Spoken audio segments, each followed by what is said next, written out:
Di podcast bisnis kali ini kita akan membahas mendiang Bob Sadino dikenal luas karena kesuksesannya sebagai pengusaha agrobisnis. Dia adalah pemilik PT Boga Caturata, PT Camp Foods, dan PT Camp Farm. Semua perusahaan tersebut dirintis Bob dari nol. Karena itu, Bob juga dikenal sebagai wira swasta sukses, manajer kawakan, dan sempat pula menjadi pemain film. Bob Sadino lahir di Tanjung Karang, Lampung pada 9 Maret 1933. Selain sebagai pengusaha sukses, Bob juga dikenal karena opininya yang keras terhadap pendidikan dan perguruan tinggi. Bob pernah berkisah jika berkuliah, dia tidak akan meraih kesuksesan sebagai pengusaha. Karena itu, saat sebagian besar orang berlomba-lomba mengejar gelar dari berbagai perguruan tinggi, Bob mengaku beruntung tidak lama tinggal di kampus.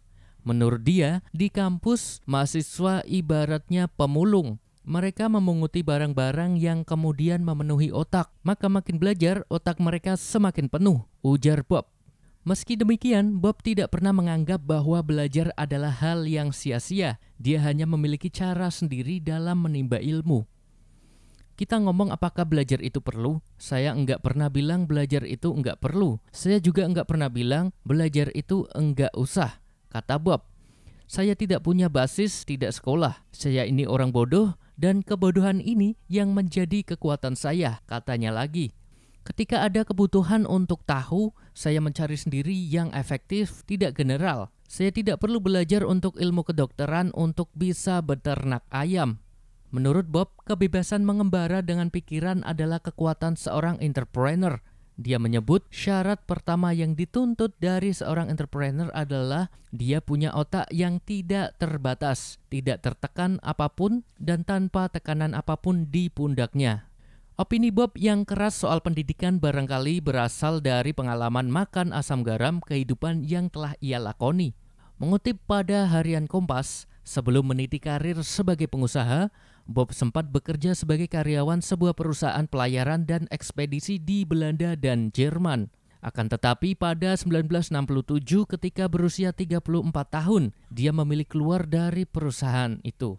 Bob pulang ke Indonesia bersama karyawati Bank Indonesia Amerika Serikat Sulami Sujud untuk menikah di tanah air. Setelah menikah, Bob melarang istrinya bekerja. Dia sempat menjadi sopir taksi gelap dengan mobil sedan hasil bekerjanya di Eropa, tetapi mobilnya malah tertabrak. Untuk memenuhi kebutuhan hidup, Bob Sadino kemudian banting setir dan sempat menjadi kuli bangunan. Karirnya sebagai pengusaha dimulai pada awal 1970-an. Ketika itu, seorang kawannya menyarankan agar Bob beternak ayam. Mengikuti saran temannya, Bob kemudian beternak ayam dan menjadi pelopor peternak ayam broiler di Indonesia, serta usaha agrobisnis lainnya. Saya sendiri tidak tahu apa itu pengertian entrepreneur. Dikatakan saya pionir bisa jadi, saya pionir dalam memperkenalkan telur dan ayam broiler untuk bangsa ini.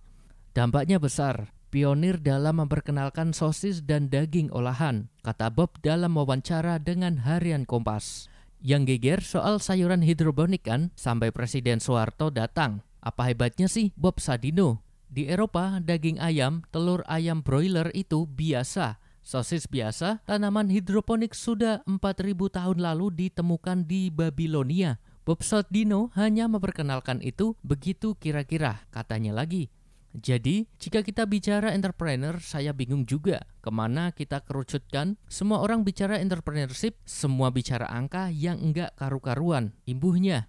Mengutip harian Kompas, Bob Sadino memberikan kesan khusus bagi kalangan pengusaha. Ketua Umum Asosiasi Pengusaha Indonesia Haryadi B. Sukamdani menuturkan, dirinya beberapa kali bertemu dengan Bob Sadino. Salah satu yang berkesan, Pak Bob terlihat menikmati betul apa yang dia lakukan. Sederhana menjalankan usaha, termasuk dalam gaya hidupnya.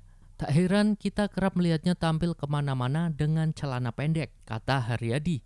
Di balik sikap yang terlihat tampil apa adanya, kata Haryadi, Bob tekun mengelola dan menjaga betul kualitas produk. Beliau tidak agresif, produknya memiliki segmentasi pasar yang khusus, katanya lagi.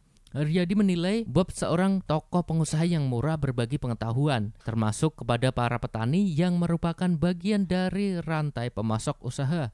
Sementara itu, Ketua Umum Gabungan Pengusaha Makanan dan Minuman Indonesia Adi Lukman menilai Bob sebagai pengusaha andal yang berkembang dari bawah. Beliau sering memberi inspirasi dan bahkan banyak karyawan yang kemudian mandiri, ujar Adi. Adi juga mengingat figur Bob sebagai pengusaha yang sederhana, berpendirian kuat, dan punya prinsip.